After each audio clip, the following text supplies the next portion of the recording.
Can you put some water out there? Sorry. I wish I brought water. Not the big one. All right. Well, welcome to the Wilfrid Laurier University Students Union presidential debate. In years past, obviously, we didn't have more than one candidate, but this year we just have candidate Spindler. I will note that the debate is being streamed and live recorded. If you are in the room and don't want to be recorded, you can sit outside of the room.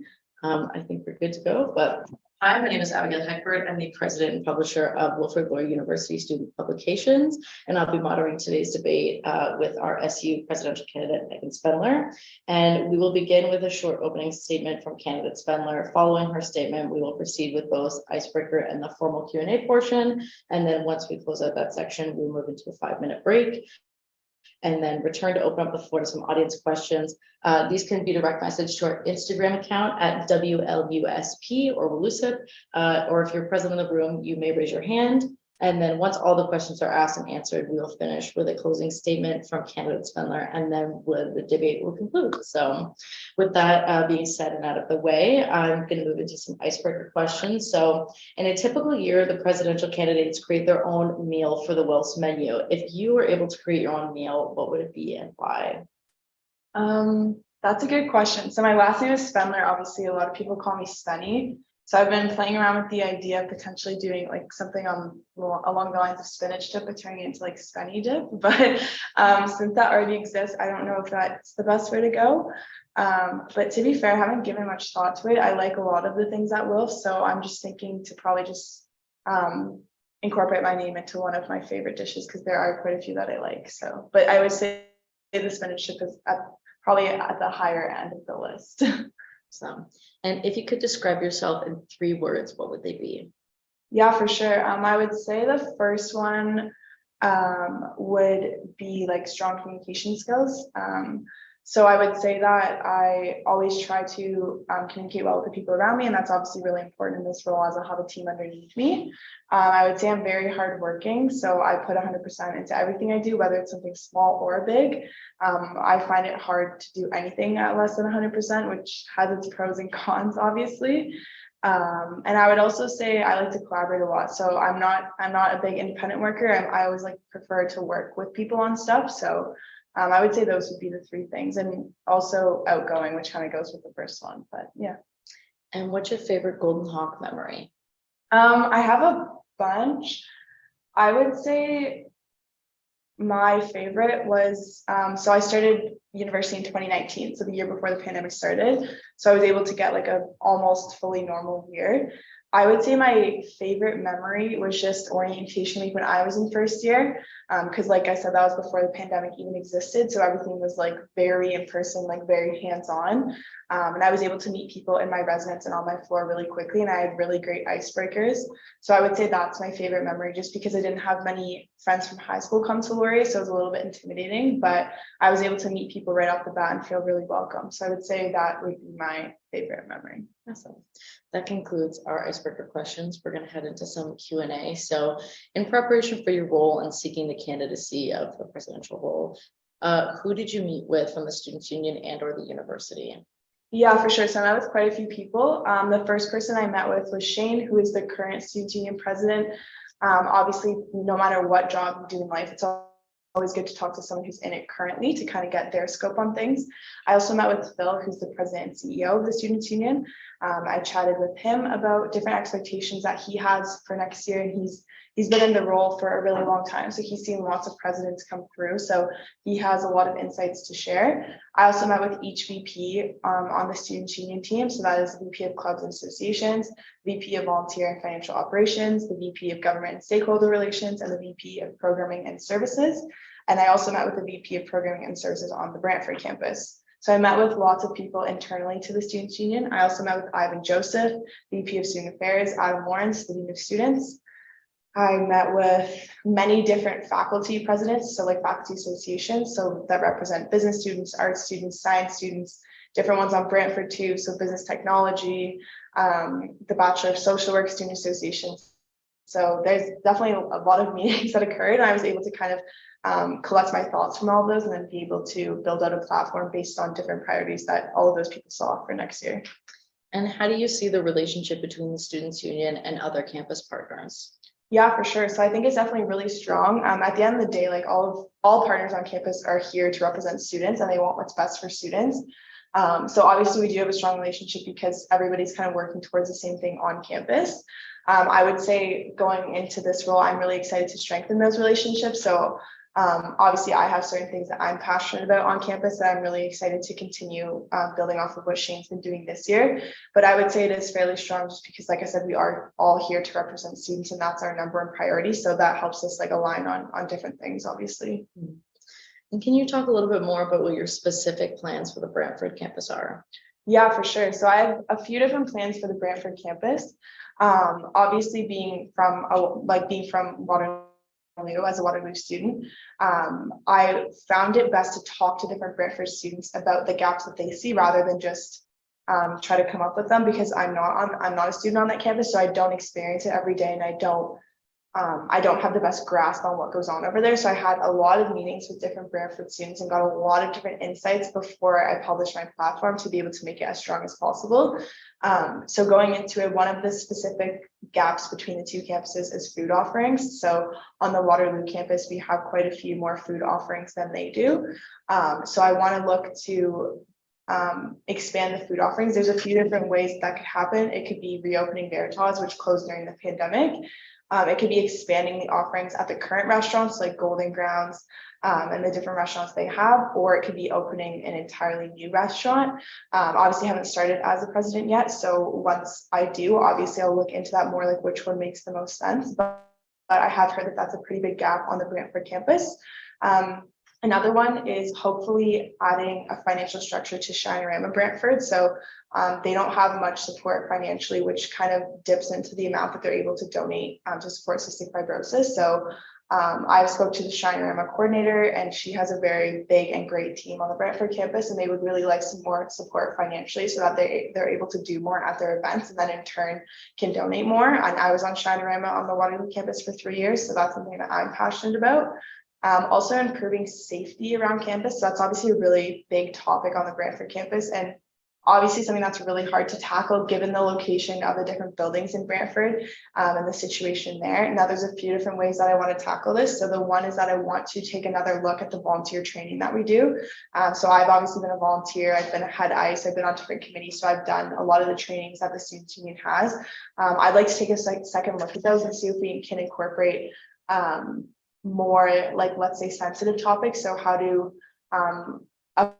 approach someone if they come up to you on the street and ask for money or whatever that looks like. I think it's something that we maybe tend to stay away from because they are sensitive topics, but I've heard from Brantford students that a lot of them struggle a little bit in those scenarios and don't quite know how to react, and they would like more support from the school on how to approach those situations. So I would like to take another look at the volunteer training we have. And then there are some walkways on the Brantford campus that are very unsafe. So taking another look at those, and that would involve working with the city of Brantford to just kind of revisit those. But those are my biggest priorities. And then also just increasing the number of gender neutral washrooms they have. And that would be probably the biggest priorities. And then a lot of my platform is multi-campus, but those are kind of the Brantford specific that don't necessarily pertain to Waterloo as well.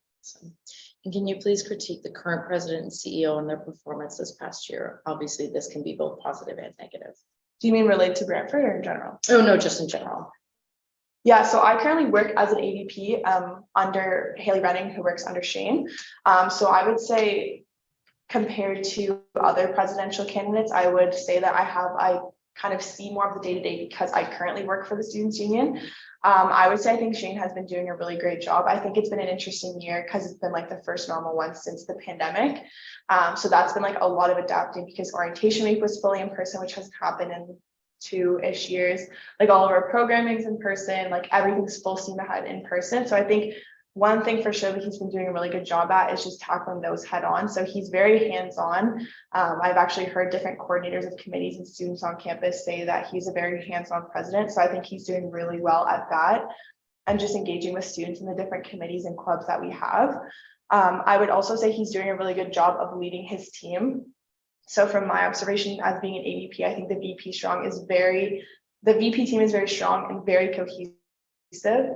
There's barely any conflict ever, and everybody's working towards the same goals. And obviously, he leads that team. So I would say that's one of the biggest strengths that I see that he's doing. I don't really see a lot of flaws as coming in as president. I really just want to continue a lot of the things that he's doing, because I have heard a lot of positive feedback about him from different students and committees and clubs and everyone that we interact with. So I wouldn't say there's too much to criticize. I'm really just looking forward to building on what he's been doing this year. And what do you think the biggest issue facing the student body is right now, and how would you attempt to change it? Yeah, I mean, there's definitely like quite a few. Being a student myself, obviously, I'm facing like inflation, groceries cost more, rent costs more, classes are harder because they're in person. So like I'm experiencing it firsthand too, and there's definitely quite a few things. I would say from the different conversations that I've had that academic success is the biggest issue and just kind of problem facing students. And so coming out of the pandemic, it's been a big adjustment for me, for my friends, for my peers. Going from Zoom classes to in-person exams online to in-person are like quite a bit different. So I've heard from different people on campus that academics have been a struggle this year. And the way that I want to tackle that is to work with the Office of Student Affairs to kind of work on a more cohesive way to approach students. So right now, the way that we support students is very, I would say, divided on campus. So we have the VBA advising, the arts advising, the science advising, the wellness center, the student affairs, and everything is very separated. So from my conversation with Ivan Joseph, they're looking into ways that they can make that more cohesive. And I'm really excited to support that next year, as I know that students have been struggling with their academics. So not quite sure what that looks like yet, obviously, because I haven't entered the role yet, but I know that there'll be a lot of collaboration with the Dean of Students, the Dean of Students next year to kind of work on how we can make a more cohesive experience for students. And if you're voted in, what would be your first goal as president? Yeah, I have a lot of goals if I am voted in. I would think my first one, obviously this role starts in May, so there's not as many students on campus for the summer semester, obviously, but I would say my biggest goal is just to strengthen those relationships with the different campus partners to then kind of build a foundation for the upcoming year. So I think there'll be a lot of work that happens over the summer with like meeting new people and building those relationships. And I just really want to focus on making a good impression on everyone right off the bat before like all of the students come back to campus. And that way we can have like a good foundation going into the year. So I'd say my first goal would be just to establish those relationships and make sure that we're all on the same page for the upcoming year. And what are your plans to establish a Frost Week, and how do you believe it would benefit students? How will you avoid it becoming another excuse for students to drink and party? Yeah, for sure. So my intention with Frost Week is to kind of build off of Orientation Week. So I was an icebreaker for 2 years, and then I was a head icebreaker this past year. So I've been very involved with Orientation Week, and I have firsthand seen the positive impacts that it has on first-year students. We talked to so many students this year that met so many friends during Orientation Week. They still talk to their icebreakers for like academic help or just different questions. So my intention with Frost Week is it would be the first week back from Christmas break. So the week that happened about 2 weeks ago when we all came back. I'm looking at doing programming every single night on campus. So Monday to Friday, that first week back when classes are light, a lot of students are just going through their syllabuses. So they have the extra time. I would hope to do another concert or some sort of live music on the Thursday or Friday night of this week. Similar to Orientation Week. Orientation Week is targeted at first-year students though, and this would be targeted at all students. So my main goal is just to get students excited about being back on campus after winter break, especially with the winter break being extended this year, like a week later than it was last year. A lot of students were home for quite some time, and they can find it a tough adjustment to come back to school and really get in like that mood for the second semester. I know I personally always find second semester a lot harder on me mentally and physically. So I really want to get students excited about being back on campus. Like all of the events will take place on campus. So obviously if they're at Wilfs or Latour, like there would be alcohol served if people are of legal age, but I would say it's going to be a lot more contained than like what Winter Carnival was. And I'm really just looking at kind of replicating Orientation Week in a different sense and targeting all students because we know how much students enjoy Orientation Week. And I really just want students to be excited about being back on campus after the winter break. So I would say it'd be a lot more contained, and that's how we would ensure that it's not just a party and that it's not just drinking. And if the referendum question regarding the UPass is not approved, how do you plan to support students that rely on their UPass to commute around KW and Brantford? Yeah, for sure. So for some background on this question, when students go to vote, there will be a question about the UPass. So whether guests you want it to be included in student fees or no. So either side of that has really big implications. So if it stays on the student fees, students who have their own cars or that don't use the bus will continue to pay the fee. However, if it's more than 50% no, then that means we will no longer pay for it through our student fees, and students who are interested in taking the bus will either pay with change every time they get on, or they'll get a pass through GRT like specifically, but it'll be completely different because it won't go through the school anymore. It's a really important question because a lot of students use the bus. So I am truly hoping that it passes. That way, those students that rely on the bus to get to school or to get to work are able to still use it at like an affordable rate. If it doesn't go through and it's more than 50% no, I do know that a lot of students will be upset because it's going to increase in price for them. I think that will be, it'll take a lot of collaboration with GRT to figure out what the next best steps are, because going through them directly is obviously more expensive because as students we're getting a discounted rate because all of us pay it, so they're able to offer it at a lower price. So I think right off the bat, whether it's me or Shane or both, depending on like when this all happens, but I think there'll need to be a conversation with GRT about how we can support students. We won't really be able to make that decision without collaborating with them, obviously, because they set the fees and all of that. So I think if it doesn't go through, we'll have to meet with them right away and figure out what the next best steps are, and just figure out how we can support students from there. So I think it'll just take a lot of collaboration. And can you elaborate on what you plan to do in terms of EDI for both campuses? What are your tangible goals, and how do you plan to work with the Center for Student Equity, Diversity, and Inclusion to accomplish those goals? Yeah, for sure. So as I do currently work as the AVP of clubs and associations, I would say this past year, my eyes have been opened up more to ED&I because I work with clubs on a daily basis that represent like equity deserving groups. And it's been very rewarding seeing the events that they've been able to put on for their groups and all of that. So I am very passionate about continuing ED&I initiatives next year and even implementing new ones. Obviously, CSETI, the Center for Student Equity, Diversity, and Inclusion, is kind of at the forefront of like ED&I initiatives on campus. They kind of, they're the center that does the most for that kind of topic on campus. So I'm really excited to collaborate with them even more next year. So one tangible goal specifically is this past September, we had the rally against gendered and violent sexual assault. So I really want to make that an annual thing and set a structure so that no matter who the president is, it's very easy to execute. I think that was a very powerful event and it should happen every single year. So ensuring that that happens and that there's a structure to make sure it continues to happen. I think at the Students' Union, we can promote CSETI's events better. So they do so many different events on a weekly basis. And I think we can collaborate with them a bit more. So whether we can, whether we help with their events or just promote them or whatever that looks like, but I think there's a lot more collaboration that can be done between the two of us and just kind of more consistent communication. I also want, as I mentioned for the Brantford campus, the walkways, which is an issue right now. So I want to revisit that, which is kind of an ED&I issue in that sense. And yeah, it's just going to be a lot of collaboration with CSETI, which I'm really looking forward to. And our last question for just our general Q&A is, how do you plan to work with the Dean of Students to ensure the overall wellness of both campuses? Yeah, for sure. So working with the Dean of Students as the president is really important. For context, on the Waterloo campus, our offices are quite like literally right across from each other. So there's a lot of collaboration. So I'm obviously really looking forward to collaborating with them because we do have the same goals. We're all here for students. Students are the #1 priority for us and their well-being. So I think it's building those connections right off the bat. So I've already had good conversations with Adam Lawrence and Ivan Joseph, and I'm excited to get to know the other people that work in their office. And I think it'll just be consistent meetings with them and ensuring that we're always on the same page and just building that relationship right off the bat. So as I start my term, diving right into meetings with them and being able to get to know them right off the bat and for them to get to know me. And I think it'll just be a lot of communication back and forth and collaboration, but it'll be good, I think. Awesome. That sets us up for our 5-minute break, and then we will be back with audience questions.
Awesome. We are back and we're gonna have some audience questions. I have a few in front of me already.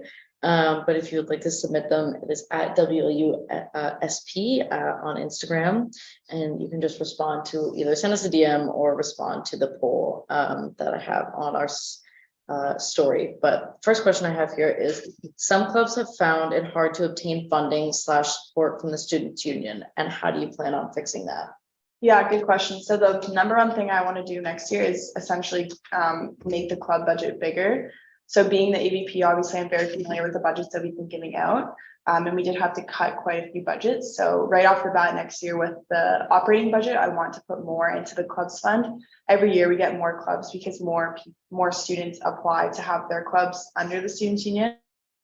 So I want to allocate more funding towards the clubs department for next year. And then in terms of support, so I guess there's a few different ways to look at that. So obviously we will have a new VP of clubs next year and a new AVP of clubs on both campuses. And I think it'll just be, since I'm from the clubs department, I obviously kind of have a soft spot for that department. So I think it'll just be working with them early to ensure that we are ready to support all of our clubs for next year. But I think the increase in funding will help a lot of clubs out in being able to execute more events. And what safety programs are you planning on implementing for high-risk weekends? Yeah, for sure. So in terms of high-risk weekends, obviously mostly referring to Laurier Homecoming and St. Patrick's Day weekend. So I would say, since I've been a student, it's been a pretty consistent theme that presidents want to increase programming. That way we try to keep students off the streets and doing safer things, I guess you could say. So I'm hoping to do more programming on campus. So for homecoming, obviously this past year we had a pancake breakfast, if I recall. We obviously have the football game that quite a few students go to, but I'm potentially looking at doing more programming on those weekends. So I'm not quite sure what that looks like yet, but I want to do more on-campus events to try to keep people off the streets. Specifically St. Patrick's Day, I have found that over the last few years, homecoming has definitely improved. So from me being in first year to fourth year, I've seen the increase in programming for homecoming specifically. So I think now it's more important that we tackle St. Patrick's Day. So whether that looks like a live concert again or some sort of programming that we can do on that weekend or the day of or something along those lines to try to just get more students off the streets and on campus doing safer activities. So I would say St. Patrick's Day will have to be the priority next year, since I would say homecoming's come a long way since I've been a student at least.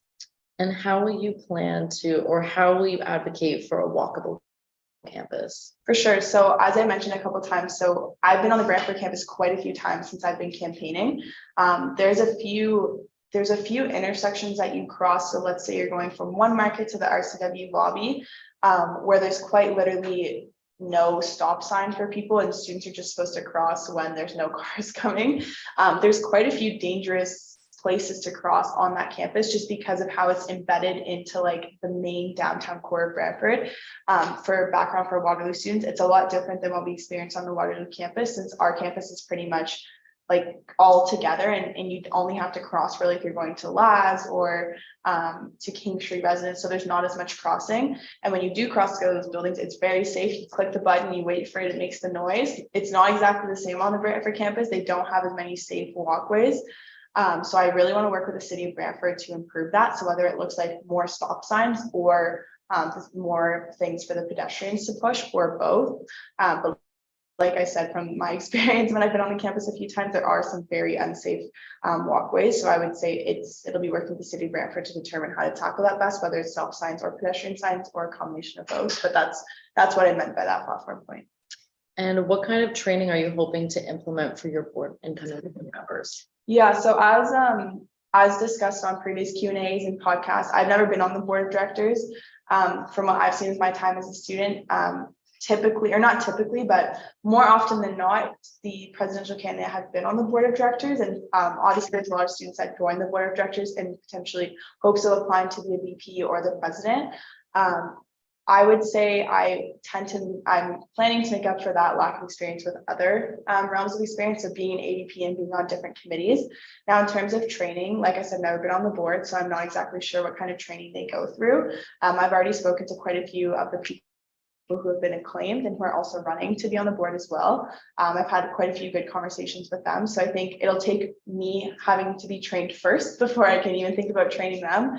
But I'm really obviously open to learning about those positions because I've never been on the board before. So I think that'll be one of the number one things I tackle right off the bat when I start, is being able to learn what they do and how I can support them best, since I do have that lack of an experience there. And how do you plan to put students first? Yeah, that's a big question, obviously. I would say, like, obviously the president has a lot of responsibilities and things they need to do on a daily basis, but the number one thing we need to do is put students first. So I would say that that's going to be a huge priority of mine next year, obviously. I would say one tangible way that I'm looking at doing that is to figure out better ways to obtain student feedback. So right now for the student union, we have the student feedback form. And if a student, let's say, says, hey, I want to join this club, it actually gets forwarded to me as the AVP of clubs. And then they'll redirect other emails depending on what department they should go to. So I want to take a second look at that form, potentially make some improvements to it. I think it could be more accessible to students, and a lot of people don't know where to find it. So that would be one thing. And then the other thing is I'm looking to hold some sort of office hours. So I'm not quite sure what this is going to look like yet. But I would quite literally be open to sitting in the 2-4 hour lounge for like an hour a week, and students can just come up and say, hey, have you ever thought about doing this? Or what's the student union plan for this? Just to kind of be more approachable as a presidential candidate. I know this sounds kind of silly, but I want students to look at me as like almost like a friend, and like I'm there for them. So I'm thinking something along those lines, so that I look very approachable to students for the upcoming year. Awesome. And is there one main tangible goal you want to accomplish as president, and what is it? One main, I would say there's quite a few, but I would say one biggest one is just getting students to engage with campus more. So coming out of the pandemic, we see that people are coming out to less events. Wolves Trivia is quieter. People are applying to be volunteers less. We have less icebreakers. We have less people on committees, so on and so forth. And it's a really big trend right now. So next year, I really want to get students engaging with campus more, get them excited about being a volunteer, being on a club, or going to trivia at Wolves, because we've kind of seen that dying out since the pandemic. It's obviously been tough to recover from that as a campus. So I would say my number one goal is to get students more engaged with campus, and to kind of break away from that, come to campus, go to class and go home, and get them to want to go to events on our campus.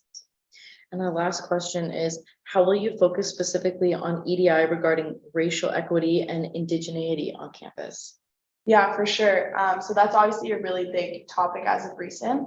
I would say that in terms of that, it would be working with CSETI very closely. I think it's really important as the president and my VP team and everybody that works for the student union that we don't pretend to be experts in things that we're not. So that's essentially why all these campus partners exist, so we can all collaborate and so we can all do what we're best at. So I would say that in terms of those specific things, I would be working very closely with CSETI if any situations were to come up. And I'm also looking at hopefully bridging the gap a little bit between the student union and CSETI. So if a student comes up to the student union and says they were discriminated against for whatever reason, I'm looking at figuring out better ways for the student union to communicate that to CSETI and what that looks like, and to get more timely feedback and that sort of thing. So I would say with topics like that, it'll just be a lot of collaboration with that office to figure out how we can address those students best to make sure that they feel welcome. Awesome. Well, that brings us to the closing of audience questions. Megan, you have a minute to do a closing statement, and then we will wrap things up. Okay, cool. Well, yeah, thank you all for listening. I really appreciate it. Obviously, this is our last official debate or Q&A, so voting starts tomorrow. If you're a Waterloo student, you can vote in the concourse from Tuesday to Thursday from 9 to 5. You will get something free for voting in person, but you'll also get a link to your email. If you're a Brantford student, it'll be the same setup in the RCW lobby. So I really encourage you to get out there and vote. You don't only vote for me, you vote for the board of directors, faculty presidents, the board of governors, the referendum questions about the bus pass. So if any of you take the bus, I highly recommend you vote on that as well. So there's endless reasons to vote, and it's easier than ever now that you can do in person or online. And it's really important to have your voice heard. Every single one of you pays fees to the student union, so it's really important that you have a say in what happens next year. So I really encourage you to vote. And if you have any questions about me or my platform, you can message my Instagram, Megan for WLUSU Press. I won't be on campus as much the next few days since they are voting days, so please feel free to message any questions you have to our Instagram, and I really hope you guys get out there and vote. But I'm really excited for hopefully the opportunity to be your next president. But thank you all for listening. All right, thank you everybody for joining.